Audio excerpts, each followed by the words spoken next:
कहानी की शुरुआत होती है एक स्पेसशिप से जो अंतरिक्ष से बेहद तेज रफ्तार से नीचे गिर रही थी और फिर हम देखते हैं कि स्पेसशिप एक तालाब में जा गिरी थी। इसके बाद स्पेसशिप में से दो इंसान जैसे दिखने वाले लोग स्पेस सूट पहनकर बाहर आए। एक आदमी ने अपने बेहोश साथी को घसीटकर बाहर निकाला और फिर खुद सो गया, जिसके बाद उसे अपने ग्रह पर बिताई हुई जिंदगी की झलक दिखाई देने लगी। कुछ समय बाद जब उसकी आंख खुली तो उसने देखा कि उसके बेहोश साथी की छाती पर भयानक घाव था, जिस वजह से उसकी मौत हो गई थी। तभी उसे तालाब में मौजूद अपने कंप्यूटर से आवाज आई। उसने तुरंत कंप्यूटर को बाहर निकाला और उसमें से इस जगह के बारे में जानकारी निकालने की कोशिश की। फिर उसने बाकी स्पेसशिप्स की लोकेशन का पता लगाया, पर कंप्यूटर ने उसे बताया कि फिलहाल आसपास कोई दूसरी स्पेसशिप मौजूद नहीं है। अब वो थोड़ा निराश हो गया। खैर फिर उसने कंप्यूटर से एक तार अपनी आंख में जोड़ी, जिसके बाद इस ग्रह का सारा इतिहास, यहाँ के लोग, जानवर, भाषाएं और रहने सहने की सारी जानकारी उसके दिमाग में पहुंच गई। इसके बाद उसने अपनी बंदूक निकाली और निशानेबाजी की प्रैक्टिस करने लगा।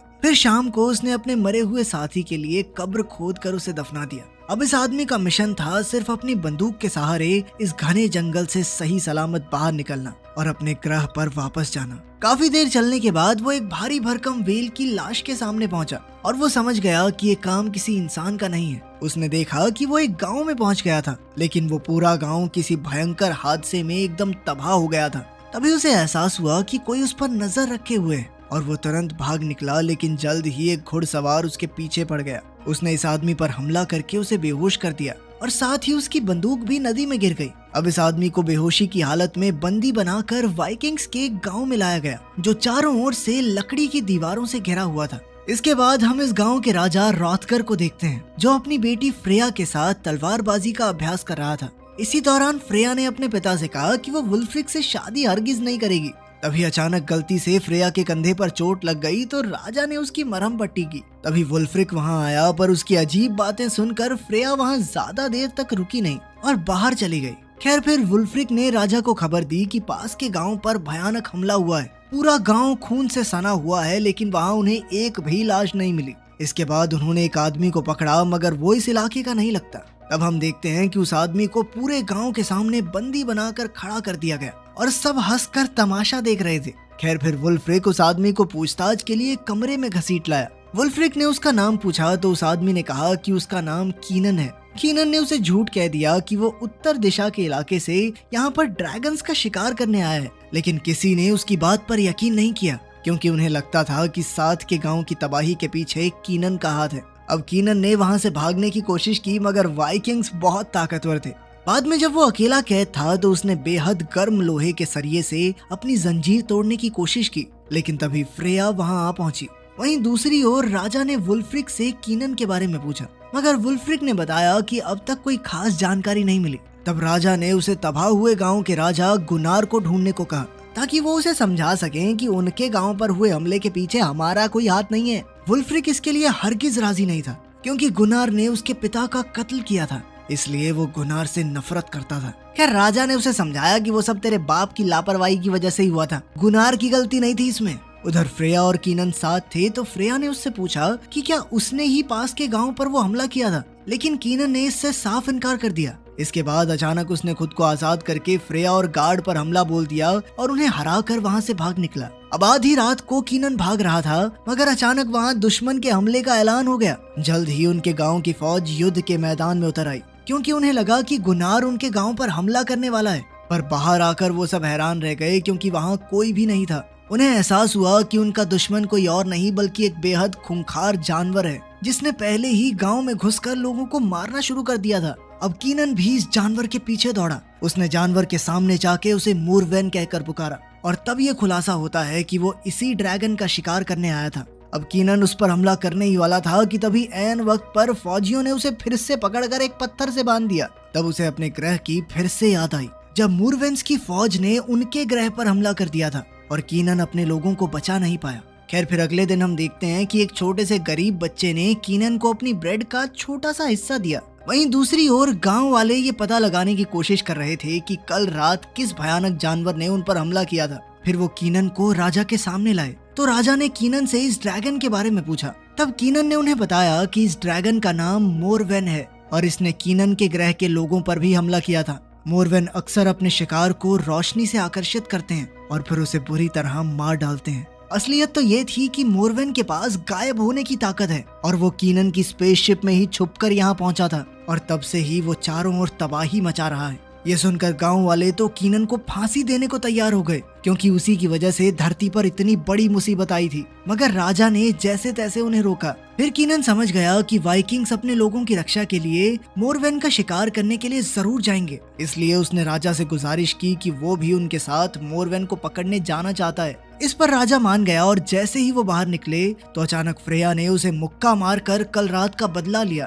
खैर, इसके बाद वो सब गांव से बाहर मोरवेन को ढूंढने निकल पड़े। तब रास्ते में राजा ने कीनन से बातचीत करनी शुरू की। उसने कहा कि अगर उन्होंने मोरवेन को अभी नहीं रोका तो यहाँ भी वही हाल होगा जो कीनन के ग्रह पर हुआ था। तब वुल्फ्रिक ने सबको खबर दी कि आसपास कई सारी लाशें मिली हैं। उसने कहा कि उन्हें छोटे छोटे ग्रुप बनाकर अलग अलग दिशाओं में मोरवेन की तलाश करनी चाहिए, लेकिन कीनन ने कहा कि सबके साथ रहने में ही भलाई है। मगर राजा नहीं माना और उसने कहा कि दो दो लोगों का जोड़ा अलग अलग दिशाओं में जाएगा। जब राजा और बोरोमिर नाम का सेनापति अपने रास्ते गए तो अचानक ऊपर से एक घोड़े का कटा हुआ सर उनके सामने आ गिरा। वहीं दूसरे सिपाहियों को एक गुफा के बाहर गली सड़ी लाशें मिली और तभी उनके सामने एक भयानक दृश्य आया। उन्हें गुफा से किसी के चिल्लाने की आवाज आई तो बाकी फौज भी वहां आ पहुंची और वो सब तुरंत गुफा में घुसे, जहां उनका सामना एक वहशी भालू से हुआ। पूरी गुफा लाशों के ढेर से भरी हुई थी। ये उसी तबाह हो चुके गांव के लोग थे, तो सबको लगा कि सब के पीछे जरूर इस भालू का हाथ होगा।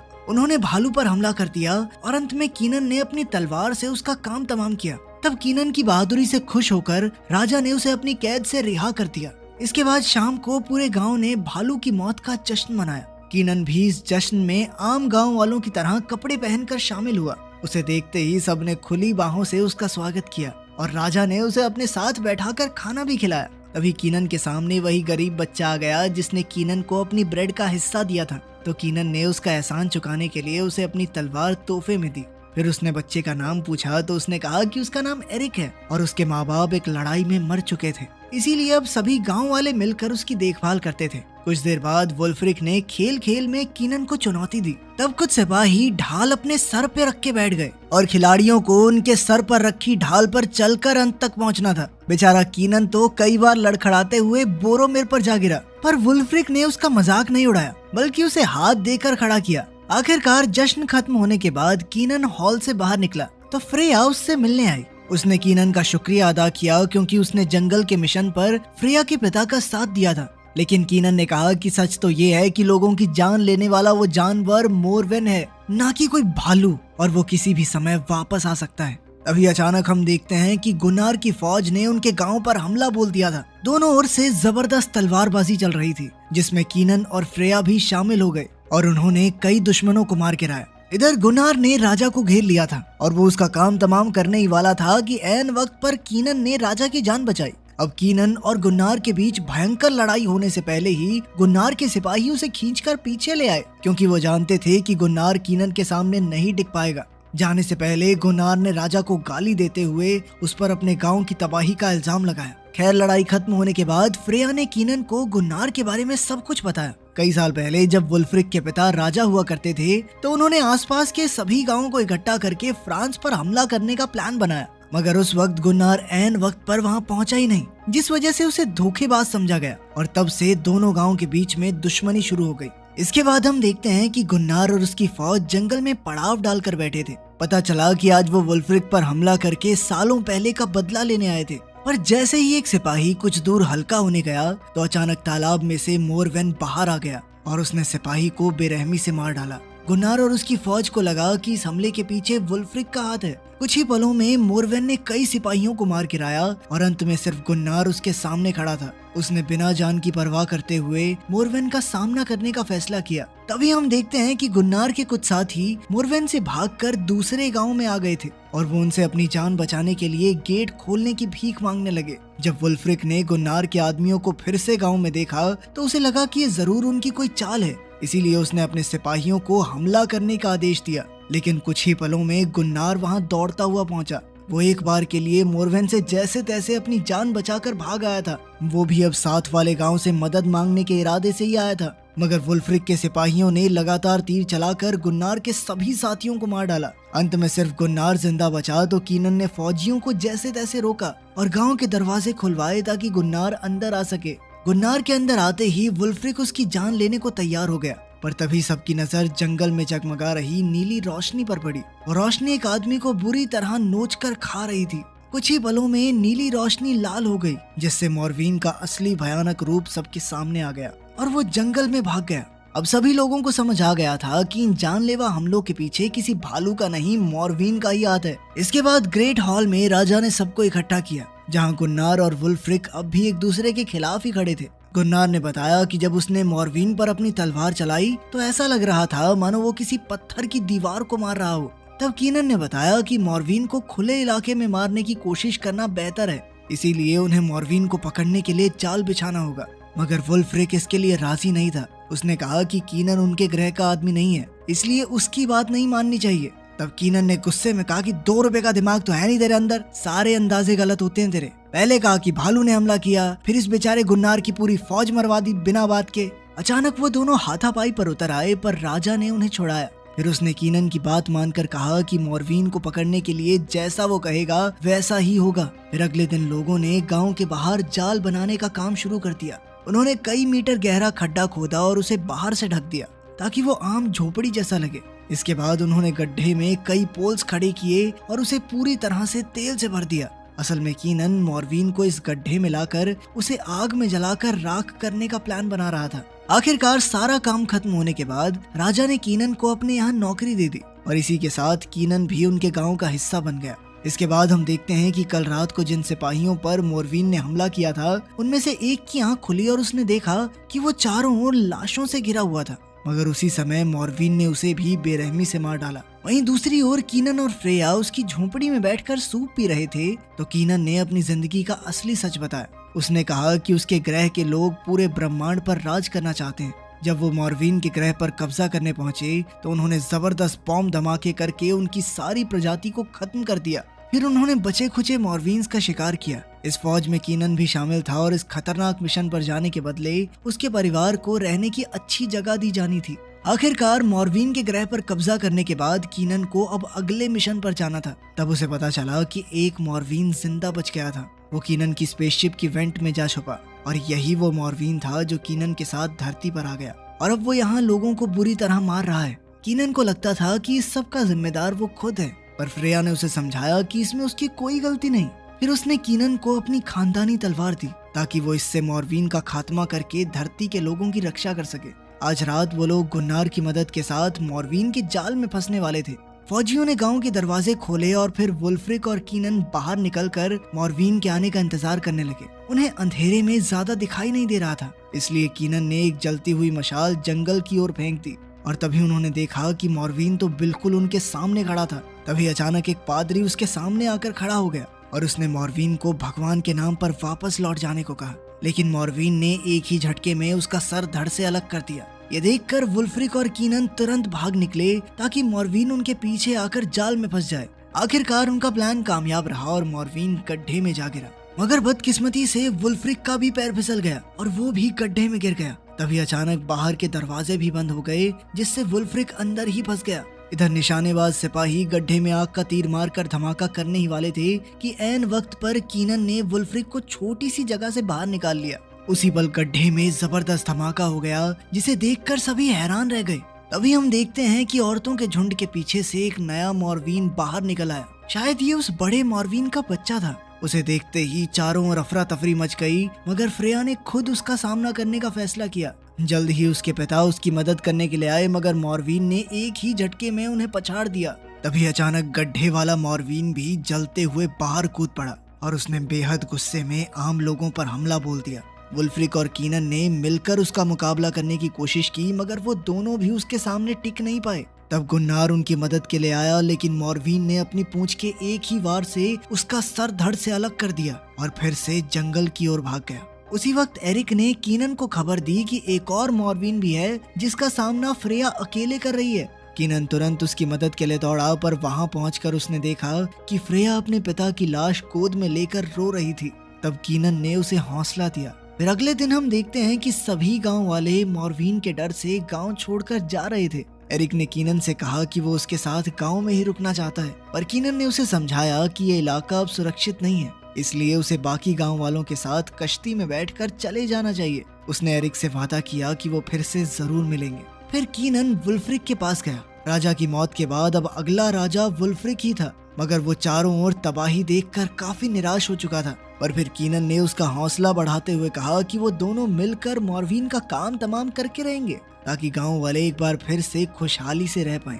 फिर कीनन ने बोरोमीर को नए हथियार बनाने का जिम्मा सौंपा। इसके बाद वो फ्रेया और वुल्फ्रिक के साथ उस तालाब पर गया जहां उसकी स्पेसशिप क्रैश हुई थी, और फिर पानी की गहराइयों में जाकर उसने अपने काम की चीजें ढूंढी। इसी दौरान अचानक उसने एक मॉर्विन को तालाब में देखा, तो वो तुरंत पानी से बाहर आ गया। मगर जिस बोट से वो आए थे वो तो एकदम टूटी हुई थी। उस पर वुल्फ्रिक बेहोश पड़ा था और फ्रेया का कोई नामो निशान ही नहीं था। उधर बोरोमीर एक नया भाला बनाने में जुटा हुआ था। जल्द ही कीनन वहां आया और उससे भाला लेकर एक कुयान में घुस गया, जहां जमीन के नीचे एक खुफिया रास्ता जाता था। उसके साथी भी उसके पीछे आए और वो धीरे धीरे आगे बढ़ने लगे। वहीं दूसरी ओर किसी गुफा में फ्रेया की आंख खुली तो वो बुरी तरह घबरा गई, क्योंकि वो लाशों के ढेर में पड़ी थी। जैसे ही उसने यहाँ से भागने की कोशिश की तो मॉर्विन उसके सामने आ गया, पर तभी उसे कीनन और उसके साथियों के आने की भनक लग गई और वो फ्रेया को छोड़कर उन्हें ढूंढने लगा। उधर कीनन और उसके साथी गुफा में घुस चुके थे, जहां उनके सामने उबलते लावा से भरा हुआ गड्ढा था। जल्द ही मॉर्विन ने उन पर हमला कर दिया।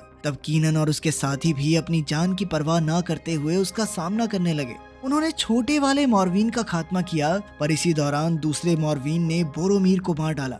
उधर फ्रेया भी उठी तो एक जख्मी मॉर्विन उसके सामने आ गया। वो अब देख नहीं पा रहा था और सिर्फ आवाज के जरिए फ्रेया को ढूंढने की कोशिश करने लगा। वहीं कीनन और वुल्फ्रिक दीवार की दूसरी ओर से फ्रेया को आवाजें दे रहे थे। तब उनकी आवाज सुनकर मॉर्विन ने उसी जगह हमला कर दिया और फ्रेया ने ऐन वक्त पर कूदकर अपनी जान बचाई। अब हमले से दीवार में एक छोटा सा छेद हो गया था और फ्रेया को कीनन तक पहुंचने के लिए इसके ऊपर जाना था, लेकिन ये छेद बेहद छोटा था, इसलिए कीनन ने फ्रेया को भाला दिया और फ्रेया ने जबरदस्त वार से मॉर्विन को मार गिराया। आखिरकार फ्रेया और कीनन एक बार फिर से एक दूसरे के साथ थे, मगर खुश होने की बजाय वो गुफा में मौजूद लाशों का ढेर देख रहे थे, जिससे उन दोनों का खून सूख गया। तभी उन्हें मॉर्विन के आने की आवाज सुनाई दी और वो भागे। और तब मॉर्विन ने वहां आकर देखा कि उसका बेटा मर चुका था, तो वो गुस्से से भरकर कीनन और उसके साथियों के खून की प्यासी हो गई। उधर वुल्फ्रिक, कीनन और फ्रेया गुफा में दौड़ते हुए एक पहाड़ी की चोटी पर आ पहुंचे, मगर यहाँ से निकलना बेहद मुश्किल था, क्योंकि पहाड़ी पर उनके पैर फिसल रहे थे। फ्रेया ने उतरने की कोशिश की, मगर उसका पैर फिसला और ऐन वक्त पर कीनन ने उसका हाथ पकड़कर उसे बचाया। इधर मॉर्विन ने अचानक वहां आकर वुल्फ्रिक पर जानलेवा हमला कर दिया। फिर मॉर्विन ने वुल्फ्रिक को उठाकर कीनन की ओर फेंक दिया और वापस गुफा में घुस गया। कीनन अपनी तलवार लेकर उसके पीछे गया तो उसने मॉर्विन की टांग काट डाली। उसने अपने सामने खून बहता देखा और तभी हम देखते हैं कि मॉर्विन पीछे से कीनन पर झपटने वाला था। तभी ऐन वक्त पर फ्रेया ने पीछे से मॉर्विन पर हमला कर दिया और कीनन ने उसी वक्त मुड़कर मॉर्विन पर लगातार हमले किए, मगर मॉर्विन उसे घसीटता हुआ पहाड़ी की चोटी तक ले आया, जबकि फ्रेया उसे पीछे से पकड़े हुए थी। कीनन ने अपनी तलवार उठाकर एक आखिरी हमले से मॉर्विन का हाथ काट डाला, जिससे वो गहरी खाई में जा गिरा। इसके बाद वो दोनों वुल्फ्रिक के पास गए, जो बुरी तरह से जख्मी था। उसने पूछा कि क्या मॉर्विन मर गया है, जिस पर फ्रेया और कीनन ने हामी भरी। अब वुल्फ्रिक को कीनन की बहादुरी पर खूब नाज हुआ। आखिरकार मरते हुए वुल्फ्रिक ने अपना लॉकेट कीनन के हाथ में दे दिया, जिसका मतलब ये था कि वुल्फ्रिक के बाद अब कीनन अगला राजा होगा। इसके बाद उन्होंने सभी गांव वालों को मॉर्विन के खात्मे की खुशखबरी दी और फिर कीनन ने फ्रेया को चूम लिया। फ्रेया से शादी करके कीनन गांव का नया राजा बन गया और उसने एरिक को गोद ले लिया। धरती पर अपने नए परिवार के साथ अब कीनन हमेशा के लिए यहीं रुक गया। अगर वीडियो पसंद आई तो लाइक कर देना, चैनल को सब्सक्राइब कर देना। मिलते हैं अगली वीडियो में।